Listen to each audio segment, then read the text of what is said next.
Welcome to the Strabanter podcast number 3, and we've got one of the best guests you could ask for, Micky Bartlett. Hello, Michael. What's the crack, fellas? How's it going? All good, all good. All good. Good stuff. He's enjoying the lockdown now, boys. He's having a nice time, not getting near the pub and all, and sitting fucking talking to the family the whole time and all. Do you know what I'm fed up with? Drinking with the family. Aye, man.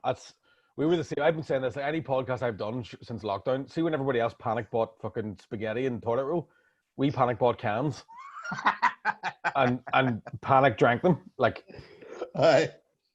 Thank God the bar was open. Like, the mate did the same. A mate rang me up and says, "Hey, I heard they're closing the off licenses for the foreseeable," and he went down and he stockpiled. aye. Then Rouse stockpiled, and he thought, "This is the end." Like, he says, "I don't know how I'm going to get through it without the beer." Because they did close them at the start, didn't they, for a couple of days, and then went, "Fuck, we can't be having people sober the whole way through this." Like, Aye, and it's mad because a serious amount of drinking is getting done, and a serious amount of eating. aye. I'm worried when the pub's open again and they kick us all out at 1:30. I'd be all here. I'm used to drinking at 6 a.m. now. I've become accustomed to finer things. I feel like too that I'm making up excuses. Excuses that I would never make up before about going to the shop to get emergency supplies. So if we're kind of run out with toilet roll, it would never be my first suggestion to say I'm going to go down. Do we need any toilet roll?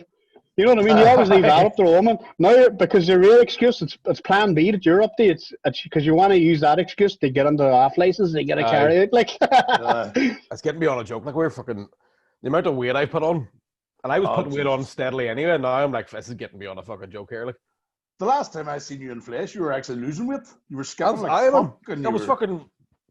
getting like go to the gym fucking 3-4 times a week, and now. Because I'm like, you know yourself, when you get to a certain age, you get to the point where you're only going to the gym to stay as fat as you currently are. But it was starting to go down again. I was like, fuck, I'm starting to lose a bit of weight here. I'm getting muscles and all. And now I'm just like, I've been trying to do wee workouts in the house with like, wee bits, like, because I'm locked down with my man dad, so I'm trying to do workouts with stuff my ma's bought every New Year's Day for the last 15 years. Ab rollers and fucking all that sort of shit. Fucking pull up things, aye. I'm saying there's a weight that you just want to get down to, and 16 stone was always my aim, but I'd be happy now at 19. 21 fucking stone. See, that's like, I haven't weighed myself since before this, because I was back down to 16, so I nearly hit 17. Got down to 16. What's your highest? The highest I ever was about 17.3. You wouldn't be tall either. No, I'm only 5'8", like, and that was and that was pure fat. That wasn't even, there was no muscle involved in that at all. Like, that was absolute fucking pylord. All the weight was fat. Aye. So I've started trying to do your man DDP. Remember Diamond Dallas Page, the wrestler?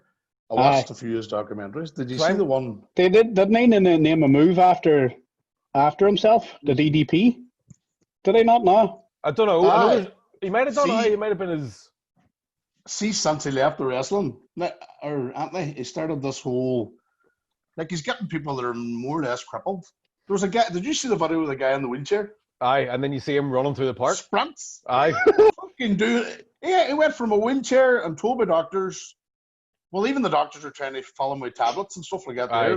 Because I think he was an American paratrooper or something. So his knees were wrecked from jumping out of planes, and they were like, "You'll never walk properly again." And the end of the video, he's doing fucking headstands and running through a park, and you're like, "What the fuck?" So I've started doing that. I've done it 3 times now. So I did one where, like, you get the app on your phone. And the first one I did was just like going through the basic movements, just so I didn't have to keep watching. I could listen to them and go, right, I know what I'm supposed to be doing. And then I've done 2 like the beginner workouts, and I swear to God, the beginner one. Is there not like like Jake the Snake Roberts? He did it. Aye, the one I do. There's one that the one that I've done twice. It's like Fat Burner 2.0 or something it's called. Right. So you're doing it's like normal yoga. I think I've never done yoga before, but if you're stretching normal yoga, you're just stretching. Whereas with this thing, you're tensing up as you're doing it. And then so you're doing like every so often you'll be doing all these yoga poses, and then it'll be like 3 push-ups, but it'll be holding up like at the top for 3, lowering down. It seems to be all holding in position and keeping it there. It's all resistance stuff, man. And it's like, because I have real bad posture, so I just get fucking sore backs from lifting weights and whatever I'm doing. I'm always doing stuff wrong. Whereas with this, I did 1 session of it, and my lower back was fucking sorted. Hey, and the problem is you don't need to go places if you really want to do it. That's the thing. Guy works for me, keeps giving me stick because I keep on talking about I can't wait till the gym's open again. Aye. Do you know what I mean? As if that's fucking. I have to wait until the gym opens before we're gonna lose the fat. I was just getting to the point where like I was sitting doing a podcast with Connor Keys last week and my belt was cutting into my belly and I was like, right, that's enough. I hate wearing belts. Anthony Duffy there. So Micky, see the page we were on, it's called the Strabanter. And we have a big following, so the whole town will be on it. But we also have expats living all around the world. But we've up to like 55 to 56,000 followers and stuff like that. But the Stra stands for Straban. And then we bring in the banter, and then you probably that's where Strabanter came out of. That's genius. You know, how'd you think of that? We did a wee competition on the page. we done a competition, but the winner didn't get fuck all. Like, excuse my wording, but the winner there was a winner, but we just said good job, and that was it. We sat well on the table with about 6 professionals. All the smartest brains in Straban, we called them, and we had a powwow. Hey, fucking because the page at the very start, I always thought it was very funny to have a page's name that was very long. What was it? The Strabatman and Robo's party page or something? It was just a long name. They roll off the tongue like. I'll tell you where that name originated. So when we started the page, we started that I said put me down as Robo because I work in the community and I didn't want to. Aye. At the start, I was all like, well, do comedy, well, not. You know what I mean? And then because when some people take some of your stuff that you fucking do serious, like it's unreal. You know yourself. I do. Them 2 gigs. We'll get on to that in a minute. But so I said, call me Robo because I don't know what. And then people started to obviously know who you were because we started doing videos with us. And then that led to us getting into the comedy. Like. But how long are you in the comedy now, Mick?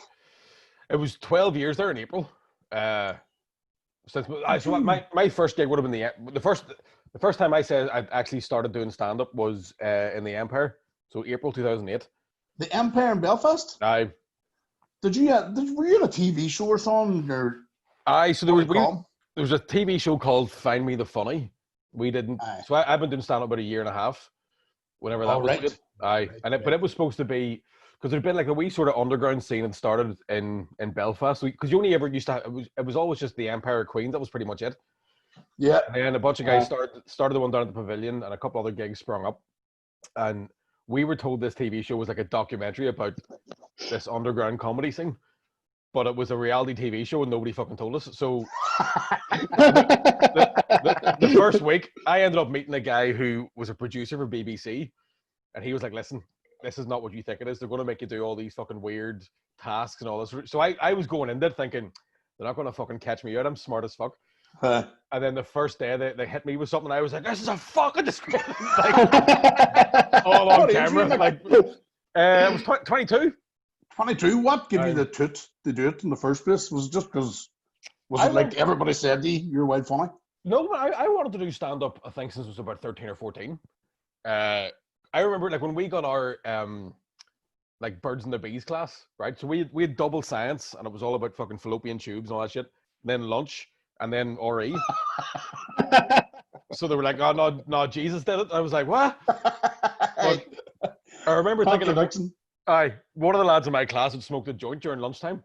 So when we started watching the RE tape, this guy was just freaking the fuck out. Like, 13 years of age, his whole world's been rocking, now he's stoned.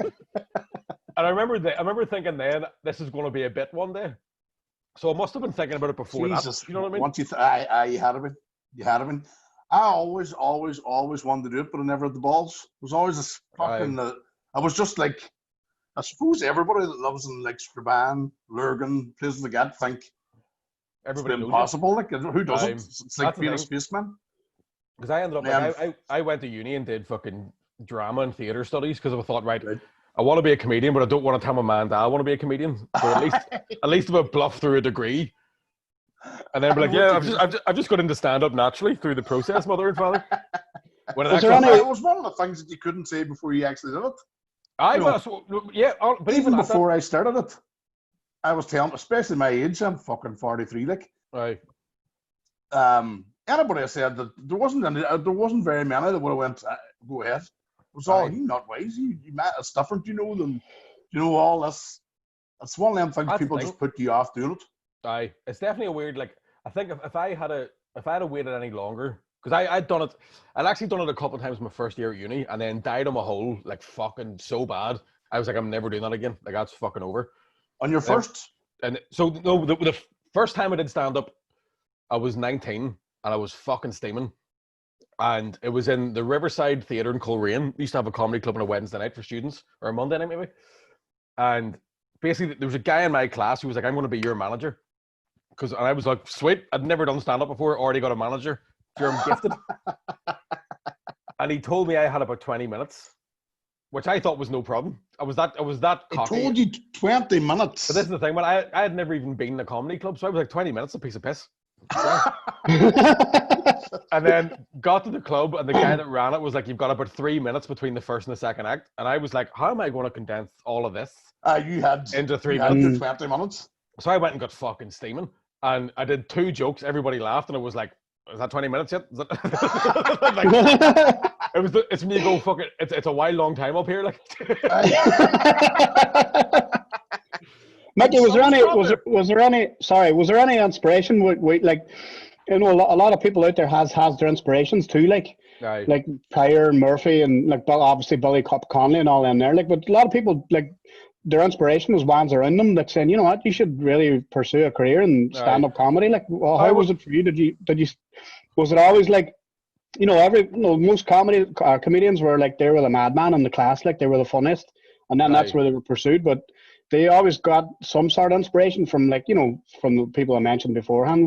How did you start it out? Did you have your inspirations, or was it just the people around you? Sorry, go ahead. With comedians, like, so I think most comedians it's going to be Pryor, Eddie Murphy, Billy Connolly, and then for us, Tommy Tiernan. Tommy Tiernan. I saw a Tommy Tiernan DVD and I was like, this is fucking unbelievable. So I'd always loved stand-up, and I think because I thought I was going to, I remember sort of like wanting to do it, and I wasn't like the funniest fella in our class in school. I might have been the second funniest, which I think is what happens with most actual stand-ups. Is they're not the mad one, they're the sneaky one watching. Do you know what I mean? Yeah, I taking notes. Yeah, exactly. Being like, this is what not to do. And then we done for our school formal. Do you know when you have like the dopey awards, like the fucking who's got the hurriest back and all that sort of stuff? So I hosted that. And then one of my teachers came down and went, you should be a comedian. And I went, fucking thank God somebody else is doing it. Like, and that's kind of all what it takes, isn't it, though? Just somebody in a position like that, just to say, you know, like some wee bit of authority, just to say, you know what, you can be all right as a stand-up comedian. And then that's enough. That's enough. It can be cutthroat as well. See, whenever you've decided to call yourself a comedian, I've noticed even with the short times, like we're doing the page a couple of years, but I'm a year next week, I think, or next month, doing stand-up. Once you're a comedian, you have to be funny all the time. Do you know what I mean? Before we were dickheads for a few videos, and we were like the lads, and like, and they enjoyed the crack. But then when you start to say, I'm a comedian, you prove it. It now means like down on your hole's a lot more pressure. Like that's the thing is, you were doing stand-up in a different way, so because you're already sort of slightly well known. Yeah. Excuse me. There's a lot more pressure on you than there was on me. Nobody knew who the fuck I was when I started doing it, so it didn't matter if I went and died on my hole. Because the same thing happened with when Colin Geddes started. He was already like mega famous. He was by the blender. Yeah, and it took him. I remember like it maybe took him the best part of a year to get people that were coming to gigs to even understand that he wasn't doing Barry the Blender. People were coming to see Barry the Blender, and when they came, they were disappointed when it wasn't him. Yeah, when it was him doing stand-up. And now, like, obviously he's fucking worked that all out, but it took so long for people to... Yeah. I remember Colin Geddes now would be bigger than... Oh, he's one of the biggest. Aye, without a doubt. Saying that, you know the way... But it had to turn... It was right to do that from the very start. Aye. I think that's definitely one of the... Yeah, because I'm stuck just being his mate as well, which is the worst fucking thing.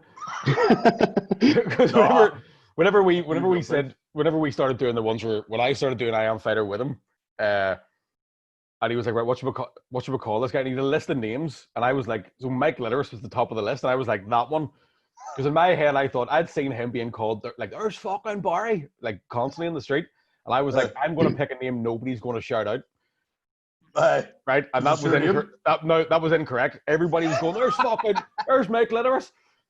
Like, I remember a guy called me Mike Vagina one night, and I was like, you don't even get the joke. Even people are getting it wrong. They're wrongly quoting.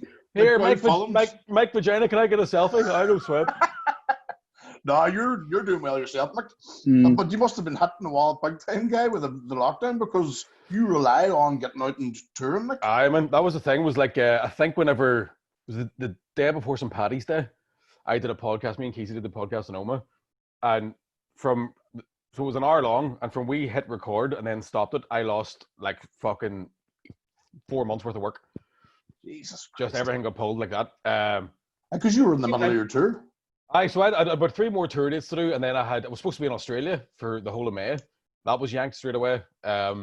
Any club gigs, all the comedy clubs have closed all over the UK and Ireland. So, but at the same time, I'm lucky enough that because I'm now it's the depressing bit. For about 2 years, I've been going like I don't live with my ma.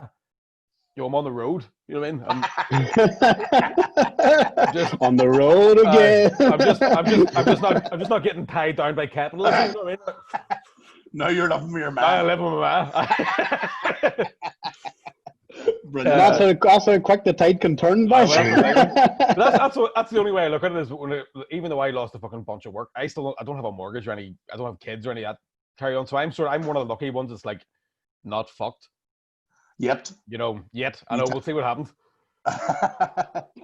Brilliant. Hey, what about I was just saying the Duffy about the tattoo. It was a cracker jokey tool. I think you might have debuted it in Straban. I might have done because it was Straban would have been shortly after. You were healing then whenever I seen it, so it was a cracker. Let us see the tattoo there. It's quite like your head. It's very like it. Not as authentic as mine, no. I know. I've got one of the headbands too, but it's one of the wee cheap ones off Amazon. Do you know what's wild fucking annoying too? I got a Cobra Kai t-shirt, and I went into the shop about a month and a half ago with a Cobra Kai t-shirt and a Karate Kid tattoo, and the guy behind the counter was like, "You fucking dick." I didn't even think. I was just like, "It's a class t-shirt." It's like wearing a half and half football jersey, like. I'll tell you what, Cobra Kai is actually a decent show. Man, it's class. Is it? Actually, and you're all for what do you call him? For Johnny? Not Johnny's the man. Fuck it, it's brilliant. It's fucking brilliant. It's hilarious. Have you watched it? You won't believe this one, but I've only seen about 3 episodes. Have you? I only 3. I can't. Danielson all the way, man. Danielson, Miyagi, I'm there.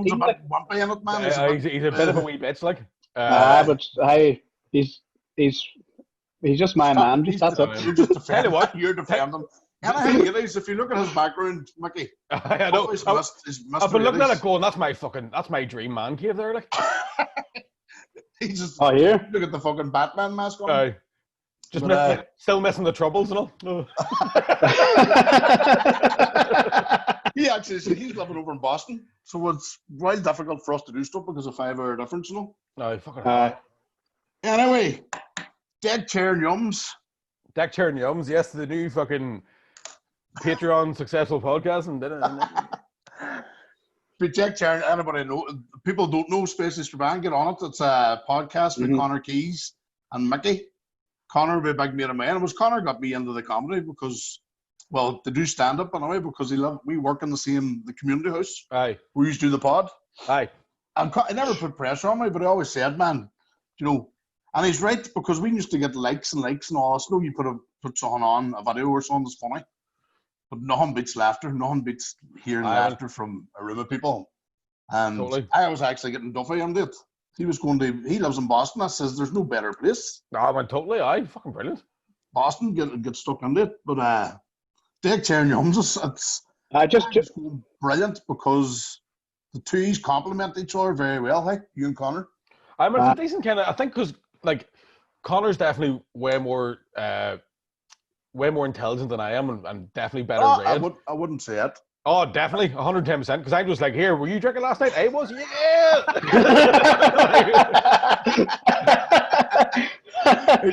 He does stop you the odd time, so he redirects. He does that to me all the time. He stops you and slows you down and redirects you, but he is a smart boy. Hey? Definitely. The twos are smart. You seem to know fucking everything about everything. Hey? Do you research stuff before you get on, or you just get on and start? Again, that's another thing Connor does. So like there's two sort of there's two sort of versions of the podcast where, because the thing was, when we started it was just, we both wanted to do something where at least we've got a podcast out. We're like, fuck, everyone's doing it, may as well do it. And we wanted to make it a wee bit different to the podcasts around Ireland, where it's like usually just comedians talking shit. So we thought, right, we'll do something where like there's a wee bit of topical stuff in it. We'll talk about what's going on in the papers. And it was also, we're both also going, it means it'll give us a reason to write jokes. So, do you know something you said in the podcast? What's a good one? Fucking keep it. Yeah. And then we did that for a couple of weeks, maybe a month or so. And then the lockdown happened, and we both just put tinfoil hats on. We're like, right, who fucking started it?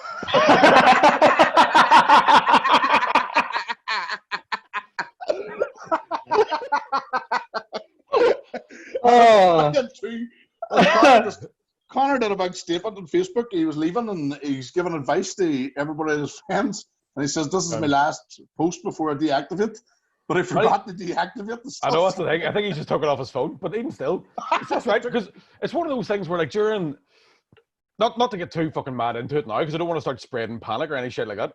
But at the start of the lockdown, when everybody was going nuts and buying pasta and toilet roll, I was like, they're literally just saying, like, it's not that bad a virus. It's not that fucking big a deal. And then it was all over Facebook, all over social media, and everybody kept panicking.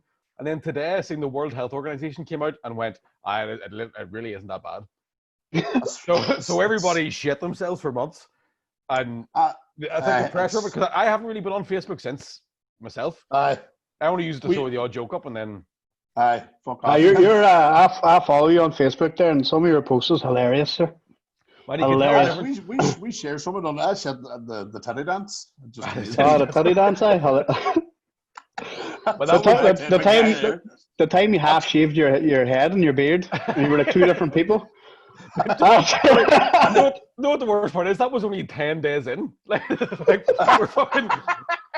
we're 12 weeks in now. Oh man! First week and a half, I was like, "Fuck it." I was thinking, I defy any man not to try the teddy dance when they're in the room on their own. It's hard. It's not that hard to do. Just fucking.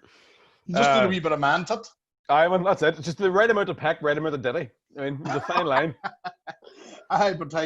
So can't, like, anyone wanted to follow the Yums. You must, how he's getting on with it, you must be doing well, because it's this is 27 or something, or yesterday was...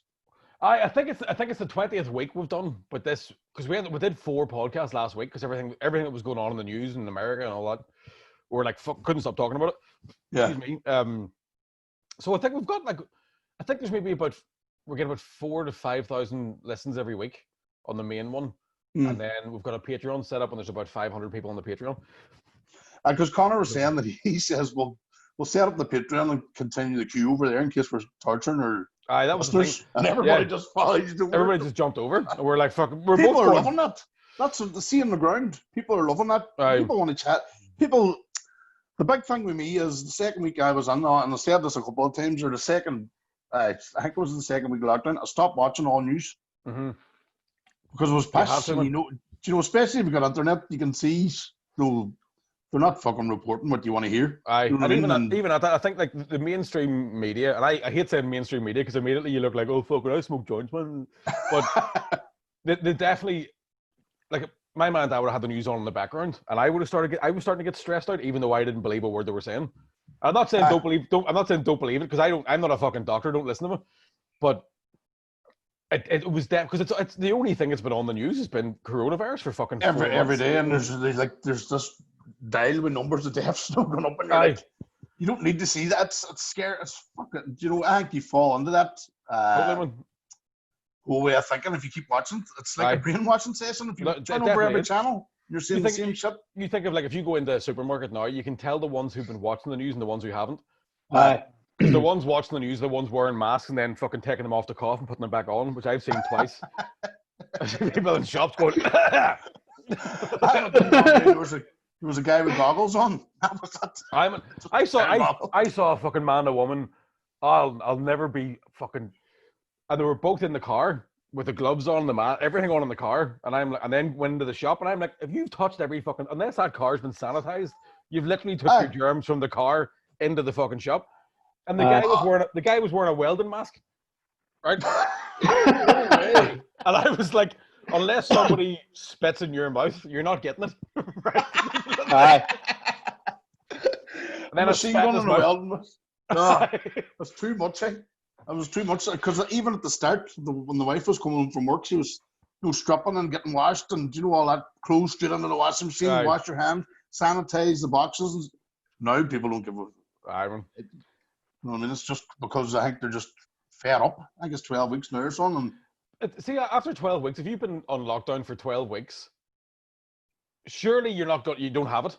Do you know what I mean? Aye. And if everybody's on lockdown for, like, fair enough, I know it's a different thing that me and Connor said this on our podcast as well. It's like, because Ireland's spread out, it's a bit easier to manage it here than it is like in Boston. It must be fucking awful. Well, I think the North had 3 days clear now of it. I seen that. Well, I think the numbers are coming down over here too in Boston. Like, but I'll be honest. I'm not concerned about it. I understand if the fear is legitimate. But me personally, I'm not afraid of it. You know what I mean? All people that are afraid of it. What? Was there any time that it was like, fuck?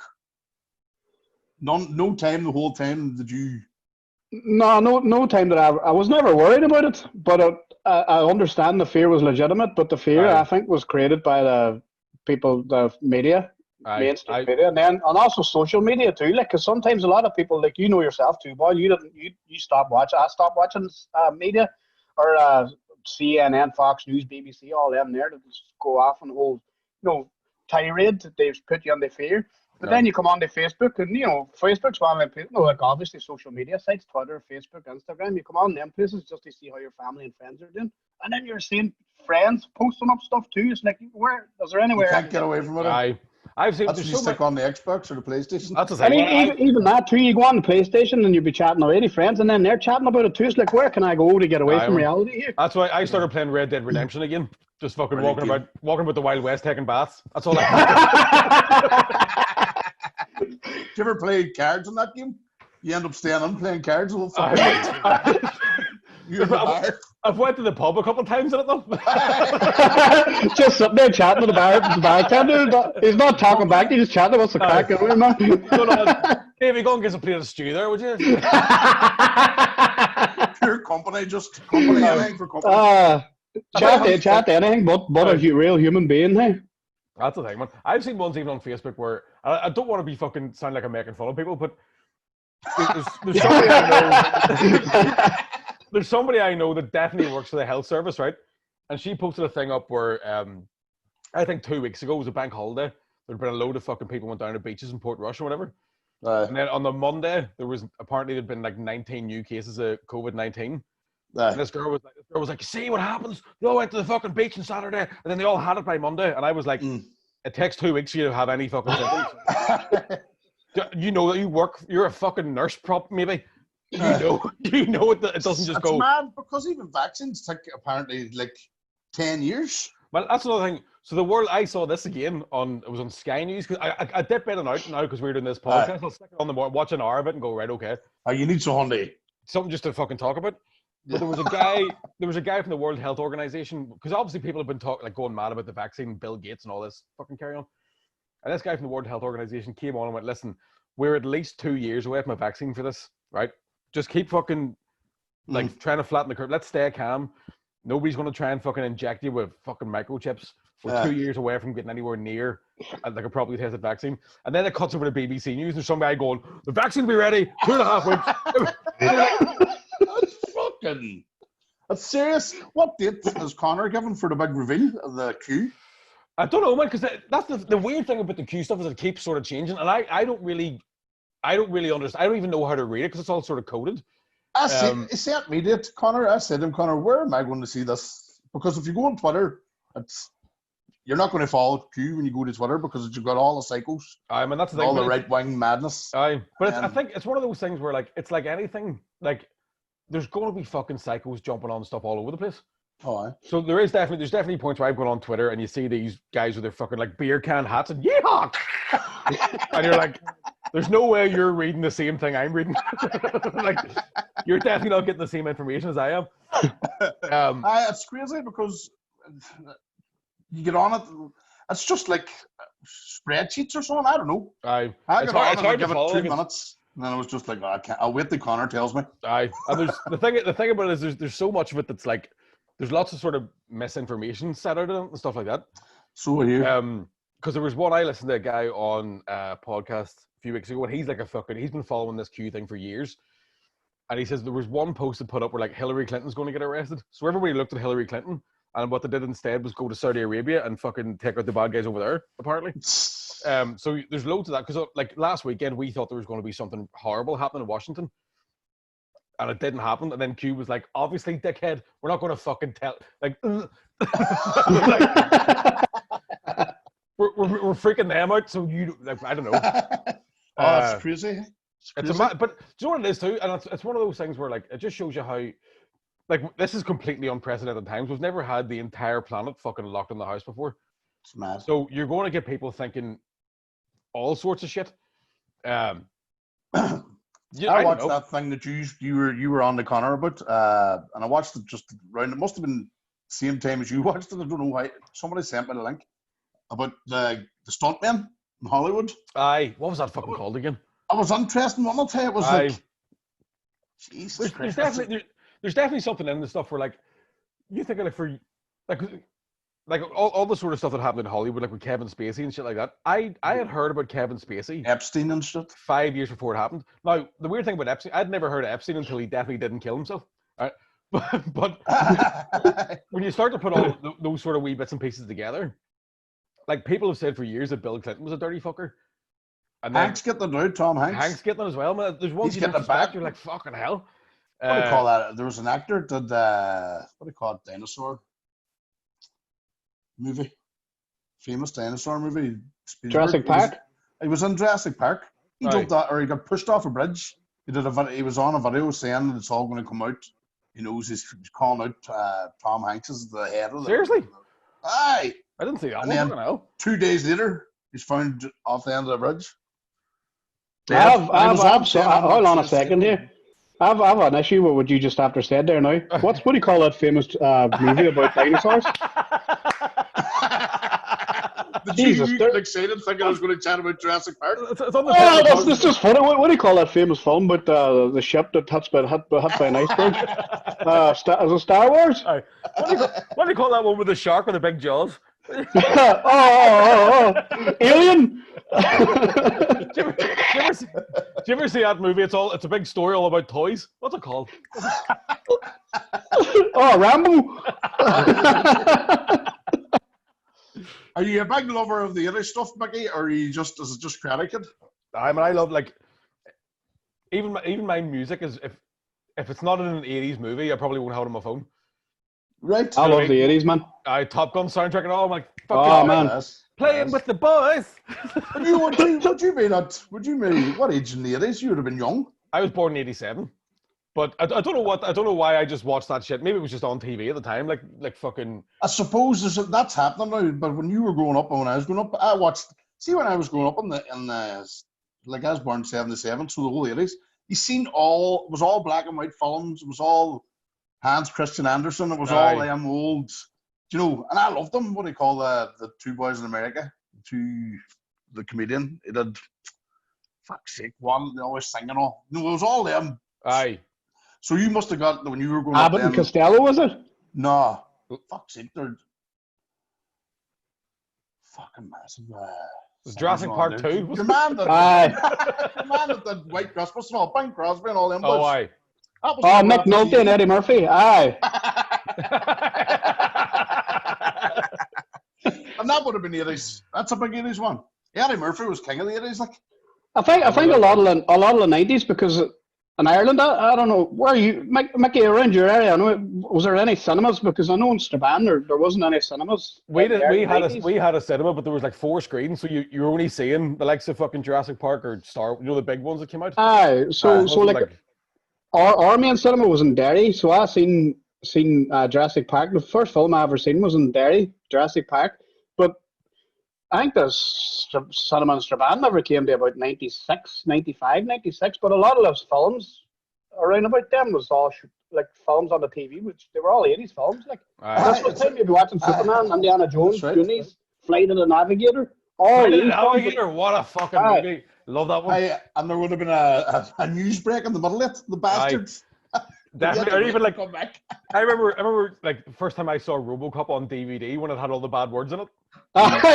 No, because like they cut them all out, so it's like you hear like Dick Jones talking to the and he's like, one time I even called him ass hat, and you're like, that's not what your lips said, big man. What a show! What a show! Aye, the Belton movie. I watched it a couple of days ago.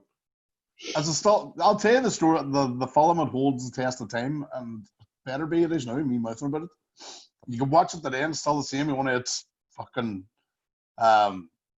Predator. Oh man, unreal. And so you can still watch it, and it's because they're in the jungle. Do you know what I mean? There's no technology involved. And... But it's even the fact that it's just like I think Predator is probably my second favorite Arnie movie. The Commando's my first favorite. Is it? For being a full blown Arnie movie, like the amount of wee fucking catchphrases, like Arnie's got all his like fucking knock knock, all his stupid jokes. Remember, I told you I'd kill you last. Yeah, I lied. It's just sweat and muscles, like that's it. Do you know my favorite bit in Commando, right? Is when he fights the guy at the end, and he's like, "Put the gun down, Bennett. You don't need the gun." And Bennett's all like, I don't need the gun, John. I don't need the fucking gun. And then he throws a handgun down, right? And he fights Arnie for 5 minutes with a machine gun tied to his fucking head. And nobody brings it up. There's a part 2 where he's just running and there's a war going on behind him, but he's the only one fighting them. He's just fucking... No, you'd swear. Yeah. No. There's missiles and bombs and... It's like, and even like, he just stop and turn around and go like that, and 12 people die. That's literally the sound effects of a gun. And you believed it. There's stuff I loved it. It's hard to go back and watch Tango and Cash. I used to love that until I watched it again. It's the age of like Van Damme's films are really hard to go back and watch, even though at the time, like I must have watched Bloodsport 100 times. Bloodsport, when you go back and watch it now, you're like, oh, this isn't good. This isn't good fighting at all. Like you watch Bloodsport now, and you go, if I did that in a fight in a pub, I'd be dead. See the thing about Jean-Claude Van Damme's films, they all had the trademark. He had a kick, and it was one kick, but they slowed it down and then repeated it 4 or 5 times. That's right. I always thought he'd done 4 or 5 kicks the same, and then when I got a wee bit older, I watched them over again. Now I see what they done. Yeah, it's always a bad guy going. But it's the same kick. No, the Van Damme ones don't hold up. I think the Arnie ones hold up because Arnie hasn't changed in fucking 40 years. No. You know what I mean? He's still just like, It was the ultimate, like, you probably, between him and Stallone, the rest of them all are all feeding at the table, like, but they're the two main sort of, it was like the bodies that you could never attain, and you know what I mean? You couldn't attain their bodies now, and they're both in their 70s. You know what I mean? They're still fucking, like, all right? Like, do you remember there's a point Arnie got fat when he was the governor, and there's a photo of him like coming out of the sea, and everyone's like, "That's right, Arnie's let himself go," and you're like, "He's 68, and he still looks and he still looks dead on." And I'm thinking, I wouldn't mind looking like that. I definitely would. I follow him on Instagram because he's back in the gym, and you see him fucking doing lat pull downs on his biceps, like my thighs. Jesus Christ! Do you ever see him with the wee ponies? Get over here, Lulu. Get over here. Straighten the wee fucking pony. Birthday cake. Get over here, Lulu. Look at Lulu. Oh, he's fattening. Look at these. Lulu. Get over here, Lulu. Get over here. Man, they're not even Shetland ponies. That's how big he is. They're normal. That's his German cats. Big Austrian cats, just. He was. You always thought he was the biggest man in the world, and then when you see him now beside some men, there was a. If you haven't watched it, you want to watch the documentary about Andre the Giant. Brilliant documentary, hey? Wasn't he on the Guinness Book of World Records for drinking beers? I know that he went like a 10-mile drive and drank 52 beers or something like that. Never had the push once, or a 1 hour drive, something like that. I seen something once where they were like, I don't know, it might be the same documentary where they're going, I've seen him drunk twice. The rest of the time he was tanning beers all day. It was never pushed, like. Wines and never pushed. Just his big body holding it all. But he left. They were on about him lifting Schwarzenegger with a one hand, sitting him up in a corner somewhere where he had to get him back down. He was massive, like. Oh, it's massive, surely.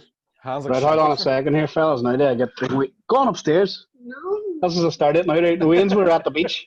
No? Now they're back from the beach. Hey, we're nearly finished up anyway, and I'll edit this picture. What I was going to say, Micky, were you doing a 24-hour laugh-a-thon there? Did I see? Aye, so it was. I was only doing 10 minutes, but it was a bunch of guys out in Australia. We're trying to raise money for. All the koalas got killed in the fires last year. Yeah. So basically had like 122 comedians doing sort of 10 minutes each. I watched you. Man, it's tough going. Because see, I've done one other Zoom gig where it was like, they basically charge people $5 to get into the Zoom meeting. So it was as close as you can get to a real gig. You could hear people laughing and see them, whatever. Whereas this one was just, we're streaming it all day, donate if you want to. So you're doing it and you can see people, but their microphones are turned off. And you crack a joke. And somebody just drinks a cup of tea. Micky was doing jokes going, right, thank you, laugh, laugh, laugh, applause, applause, applause. It was shocking, man. It was just... I did it for the what I call it, too, tired, hey, the chicken box. Really hard, but I just got wrote off. I was say I got wrote off doing that one. But there was the one I did. The bit that really worries me about it is that if we keep doing Zoom gigs, people might get used to them and then not go to real gigs. And I'm like, I don't want to take the risk. No, and you put out your jokes too in Zoom, that's them. That's the thing. Are you writing much? I've been sort of trying to write as much as I can. I come up with a fucking half decent new joke today. But it's one of them things where you don't know if it's funny until you actually get into a club. So this could all be... It's not mad, Mick, the way that works out. Like, there's stuff that I think, I would do a joke that I think this is going to murder, and nothing happens. Aye. It's and then you ad lib, and you have people fucking pissing themselves, and then you just have to write that under your act then. Aye. It's a weird thing. Like, it's just kind of... Because I was trying... I'd started writing my new show for the Ulster... So I'm still hopefully doing the Ulster Hall in October, but I started writing the new one at the start of the year. So at about half an hour of that... Aye, New Year. So I probably had about half an hour, but it wasn't linked together yet, so I still haven't fixed that. But the second half hour of the Ulster Hall could be me going, hey, this is funny. I'm just going through notes on my phone. You've done that a few gigs. I've been up with you. It's like, do you think this is funny? He tells you, you know it fucking is, and then he gets up and opens his laptop. So you're very good. Is that maybe because you're at it now, say over 10 years, that you have this sort of... I think so. I think there's just kind of you just fall into a rhythm of sort of going, right, I know, like, I'll say it on stage differently than I'll say it to somebody backstage. Yeah. It'll be a different rhythm, or I'll fucking my eyebrows will be a different position or whatever. But yeah, it's something that kind of... And it's weird because there's times where I've done that, like, I've been in a comedy club and going, is this funny? And then by the time I get to the microphone, I've forgotten what I was thinking about. And then I'll do it, and it kills, and I come off stage and I go, I don't remember what happened there. Like something takes over, like... So if you... Because I was, as Duffy, he's going to start definitely try and do it. When did it start feeling comfortable for you? Because... See, when you read about it now and everybody says, oh, it takes... That was another thing that was nearly putting me off before it started. Right. Getting told it'll take you 8 years before you're good. It takes my life... Like, I still don't feel like I'm that good at it. Right. You know what I mean? Like, You're not completely satisfied. I think if you get totally satisfied with what you're doing, you should immediately stop doing it because you're not challenging yourself. Like, one of the things with stand-up is that... And it took me a wee while to learn it, but the only person you're ever really competing with is yourself. So if you look at somebody you start at the same time and they go fucking astronomically famous and make loads of money, whatever, there's no point competing with them because all you'll do then is think about what they've done when you should be focusing on your own thing. Exactly, so, and do your own thing because you start. There can be jealousy among comedians. Oh yeah, totally. You know what? Among anything, because I used to do the MMA before us, and it was the same too. Whenever whenever you do something that put yourself out there. There's a lot of people, a percentage of people I don't want to see you fall. Aye, no doubt. I think it's a weird Irish thing as well, especially because we don't like anybody. Like, you know, if somebody's sounding like they win the lotto and everyone straight away people go, he's a fucking wild cunt, he made money. I think Irish too think they're funny anyway. Every Irish man thinks he's a comedian.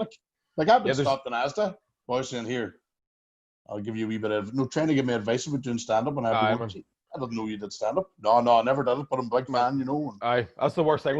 Especially here, people go, here, where do you hear this one? And you know he's going to be racist. Like, you just know. Straight away, you know it's going to be the worst joke you've ever heard. It's going to have an S in it. Aye, and the worst thing is you'll have already heard it. Do you know what I mean? You never seem to bother about doing the... You know the way me, Mick, well, you've done a few. You've been on TV and stuff like that there, but we sort of, as he says, made our sort of notoriety through Facebook and doing mad videos, just being lunatic stuff. But I think that can, like, if you look at McCartney, Mark's the same as what you were saying. Mark built up his fan base before he even started. Really, when he started the stand-up, you know what I mean? It can help. Like, I've went to places where I've got people coming to see me, to see stand, even though I know, like, I'll not see stand-up, hey, and there's a lot of talented boys and girls around this country. And I've seen them, like, I've been around doing it, and they haven't been in places where I've been in because of the page that we have. So it gives you a lift up, but it also puts severe fucking pressure on you, right? That's like, going to the Alley Theatre. Like, Mickey, I went and seen you the first Alley Theatre one, the cabaret one. Right? And when I was sitting watching, there was no. I always wanted to do it, but there was never ever in my head that I was going to do it. And then the next time you came to Strabanter, I was doing your warm up. Do you know it's mad world? And it's because of the page.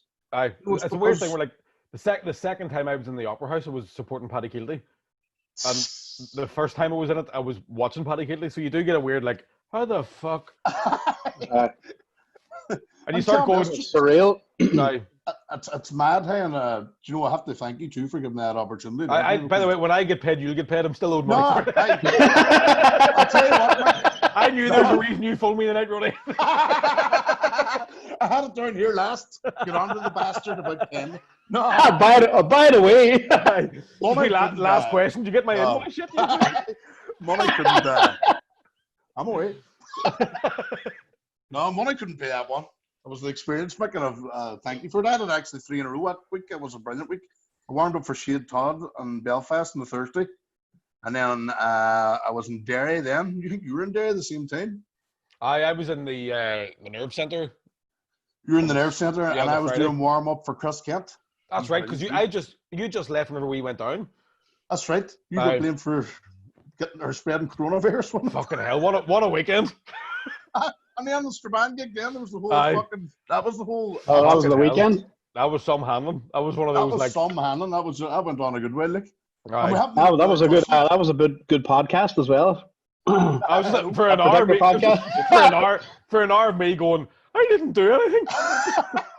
Because I think that might have been the same week the guy drank my water in Antrim. It was. I was like, it fucking was. Swear to God, I just got to this point. I was going, what is going on? Is there something? There must be a virus going about. Like, this is locked down. You're shaving your head. Fuck this. Never did stand up again. Boy, staying in your water was one of the best things I ever heard. Hey, I was driving the Enniskillen. Hey, I nearly had to pull him just because I could. You staring at him the whole rest. Really? But it was the way he did it. Do you know what I mean? Because he wasn't even thirsty. I knew he wasn't thirsty. He just fucking took it. It was just out of pure spite, just. Wanker. Just a wanker. And it was one of those, like, do you see somebody drinking a pint of water or whatever, and you can see how wide their mouth's open at the bottom of the glass? So he's like that, and I'm like, you fucking. And it was right at the start of the gig. It was the worst bit, and the worst, even worse than that, is that him and his wife would follow me on Facebook, and it's one of my pet peeves. If I post a joke, and then somebody else posts basically what I've said underneath it, thinking they're being funny, I'm like, you're fucking. I've already done it. They would do that quite a bit. You're doing stand-up too. You need a wee sip now and again. Well, I do. An hour, a full hour went by. In fact, I don't even think I did the full hour because it was that thirsty. It was like, I'm going home. And I wouldn't give him never the left your satisfaction. head. The whole night. In fact, I was thinking when I was getting towards the end of it, I thought I might grab that water and just fucking tip it round him on the way past. Like, just fucking have it, you greedy cunt. Anyway, Micky, well, I have a question for you, Micky. Right, this is just for me because I know Boyle tell you that before this, about a week before this whole coronavirus carry-on started, that I signed up to start the Improv Boston. They start on the comedy stuff as well, as well too. But I know you've been over here too in America before, right? Aye. And you've done stand-up shows. So is there a difference between the audiences? Because that's my main thing. Is for me personally, I could obviously write jokes for Irish people, but coming over to America, is there any changes that you made to your script and act, or not script, but jokes? Because it was a different audience, or did you come out here expecting to get Irish audience as well? there was no. I changed a good bit of it. So I did 3 shows in New York in the same week, and every night you were kind of changing wee bits and pieces because New York's while like they're really weird about the things they laugh about, so they're a wee bit more touchy, I think, than like I think Boston you'll be fucking all right. It's mad hers, but it is a kind of it's hard to explain. You just kind of have to start with. I always say to people, if you're doing stand up for the first time, depending on how long you're allowed, like how long you have on stage, literally tell the fucking best story you tell at a house party as your first, because you're going to get on stage and shit yourself. You're going to get up there and fucking not know what to do. I remember the first time getting on stage and going, I don't even know how to get the microphone out of the fucking thing. Yep. You know, the wee things you don't think about. So I would say if you have a story that you always tell at a house party, just exaggerate it. Just exaggerate, or just work on that, and that's your core kind of. That's the bit to start from, and then after that's what I was thinking myself too. Like, as to start off, because I didn't know what they write, and I was waiting to go to this class. No, there's one thing going to a class, but there's another thing, you know, teaching somebody how to be funny. Is, you know, the thing is, with classes, there's certain rules that can teach you about like. It's your they can't teach you personality. Your personality, you have to be outgoing, you have to have the confidence. They can't teach confidence, they can't teach personalities, and even joke writing. But for me, it was like, what do I do here? I don't know what the audience is. I was the same. I got that, you know, like, yeah, you're funny, you should do stand-up, and I'm going, you're funny running around drinking and having the crack and all that and bantering off people, but sitting down and writing. So I've got about 15 minutes to my name. You know what I mean? But it just takes time. It's just a year. But even that's not bad for a year. Do you know what I mean? Especially here, where you're maybe like at maximum, you can maybe get on stage fucking 3 times a month. Aye. So I was trying to get on 1 or 2 times a week, but I was going to the same places. So I don't see when you get up and you do the same stuff that you're working on. Aye. You always feel that you're letting down the people coming. But then I watched everybody else, and they're like, if there's comedians I could nearly do their set. Aye, that happens to. I mean, there's definitely something here that the thing is, it just takes time. It does take a couple of years for you to get to a point where you know how to throw new material in, or you know what I mean. And there's all this bullshit. People call it your voice. Like, if you found your voice, what you want to talk about. Like, fuck, it's not about your voice. It's just about who you are and fucking what you know. It's just practice. And how you can deliver it. And it just takes time for it to sort of develop naturally. Because that timing thing. See, getting your timing right is key, man. But that's the thing too. I would say for best part of 2 years, I had the same set for anything, and it was fucking bomb-proof, right? I swear, I was like, this is a cracking 20. And then one night, the set was going that well every night. I knew when I could take a drink of water, so I could like fucking do a wee joke and fucking right. And this one night, I dropped the bomb, went for a drink, and nothing happened, and I was like, right. Need to write some new material. And I did the same stuff. I would say that I probably did the same stuff for the first 2 years. And then one of the things, I started emceeing quite a bit more. That helps. That helps. You end up going, right, okay, because there's going to be regular punters coming into whatever clubs. You need to have sort of, something. But it just takes time. It's just, Yeah. Connor Keys was telling me the same. He was in Belfast. They did a gig. Listen, I don't know the name of the place, but he says he did a gig and it went okay. You know when they go good, and you know when they're just, you feel it in your tits. Because I fucking did Derry the night before Strabanter. It was probably the best ever gig, and then Strabanter was good, but it wasn't the last time I did Strabanter. You know what I mean? But there's ones back too that's in the same show. You see too. The surprise is gone. Aye. See, that's another sort of thing you have where, like, because I'm at the point now where if somebody's seen the same jokes before, like if I've done it in a comedy club or they've come to fucking Edinburgh and then saw it in the Ulster Hall and they go, that's the 3rd time I've seen that. I'm like, well, it's the 3rd time you fucking paid for it. It's not my fault. Exactly. It might be the third. It might be the 3rd time you've heard it. It's the 400th time I've said it. So don't fucking tell me you think you're bored. You know, it's like singers. They sing the same songs. They want the Connor calls he's got his greatest hits. But they can pull out. And he was saying that he went straight across the road and did another gig, and it was his best ever. Same material. That can happen, but like, the odd gig you'll go. I think me and Connor, the last gig I'd done in Belfast was with Connor, and you could go from like the Limelight where it's all students, And anybody over 27, they're like, we have no idea what you're talking about. And then you go across the street to Pug Uglies, where it's kind of a slightly older audience, and they're like, that's very intelligent joke telling. Yeah. Like, thank you. Like the way you said Willie was very well done. You're like, thank you. Well, tell me this, do you have any nerves? Would you have nerves getting on stage after this, like, 3 months? Man, I'm going to fucking cry my eyes out when this is like, I don't know if it'll be, because what happens with me as well, I don't know if it happens to every comedian, but you still get as nervous as you did when you start. When you start, the gig tomorrow. Yeah. And the whole day beforehand, you're a fucking nervous wreck. You're vomiting, and then the night of it, you're worse. Than you get to the comedy club, and you're fucking shaking. That still happens, but it happens for a shorter period of time now. So what tends to happen to me is somebody goes, Micky, Bartlett, and I go, well, fuck that. And then you get to the mic and you're like, all right, okay, here we go. We're grand, we're good. And once you get rolling, then there's times when it's like fucking when you're on fire, it's just like you could say anything. Yeah. It's just what you did the Ulster Hall there, was that your biggest, probably that's your personal biggest gig anyway? It's the biggest solo show I've done. Solo? So I supported Keelty in the Odyssey in 2012, I think. And that was like 5,500 people. Jesus Christ, that was just fucking mad. Like I was so that was so nerve-wracking. I forgot I did it until the Thursday after I'd done it. Jesus Christ. You know what I mean? So tell me, was the week up that different than doing normal stand-up? So the week get in your head.